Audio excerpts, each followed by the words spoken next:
So this particular exercise is going to help us because not every single one of when we're working specifically with probability, is it like clear cut, no errors, it's perfect. It's really not.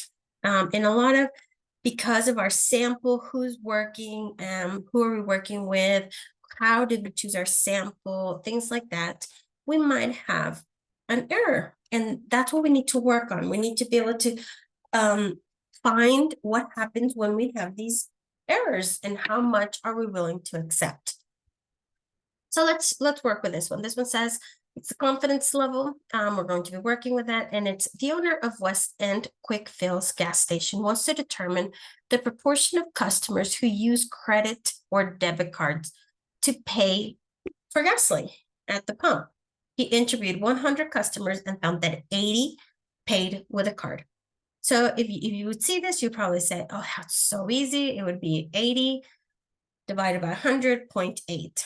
But like I said, it's not always specifically that clear cut.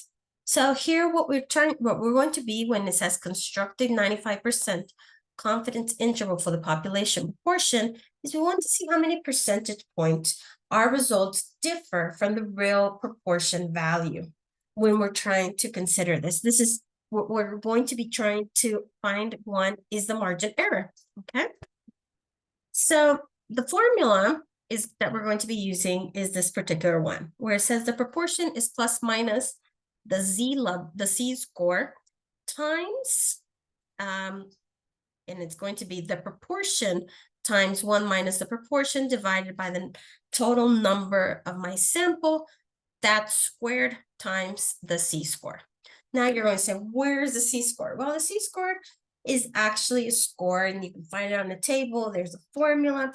But when we're talking about a 95% confidence interval, we use 1.96. So the C score of 95% is going to be 1.96. Okay, we'll talk about it a little bit more when we're talking about distributions. But right now, we'll just substitute it with a C score of 1.96. Okay, so let's go ahead and do it. So here we go. So we're going to have our proportion, sample proportion. Okay, first. Sample proportion. Okay. We're going to have our sample proportion, our sample size.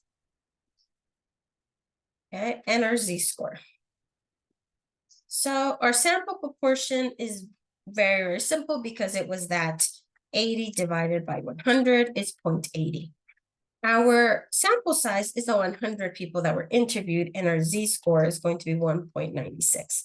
Now what we're going to do is we're going to plug it into the formula to find our margin of error, okay? So, and what we're going to be doing, we're going to break it up into little pieces so it's a little bit easier right now, especially since we're constructing the formula as we go, so you won't have so much problems. Okay, so let's do the inside. And the first part of the inside was open parentheses, because we'll use that in a minute. It's going to be my proportion times 1 minus my sample proportion. Okay, close parentheses, make sure I have 2 open, I have to close 2. That divided by my sample size, in this case it's 100. So that came up with 2.0016. And that should be, I should have the square root of that. So I'm going to go ahead and put square root, open parentheses, and I'll make sure I close my parentheses. And that comes up to a 0.04. And the next part is going to be to multiply that particular error. I'm sorry, that particular Z-score. So my Z-score is going to be this times the square root. Okay, and that is going to give me a margin of error of 0.0784. Okay, now we need to construct this confidence level interval. Confidence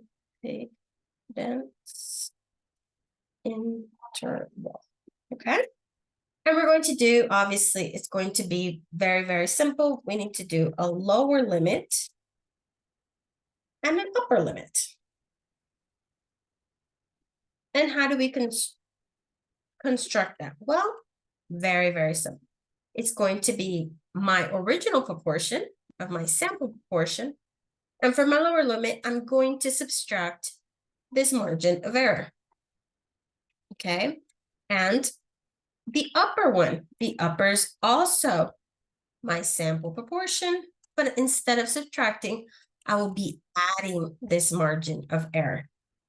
And so now I can say at a 95% confidence interval for the population proportion of customers who use a credit or a debit card to pay for gasoline, in the pump area, it's approximately 0.7216 to 0.8784. So in between this range or this confident interval, I can say that my answer is going to be for my the probability of someone paid at any given point in time. Okay, so let's look and see if that's correct.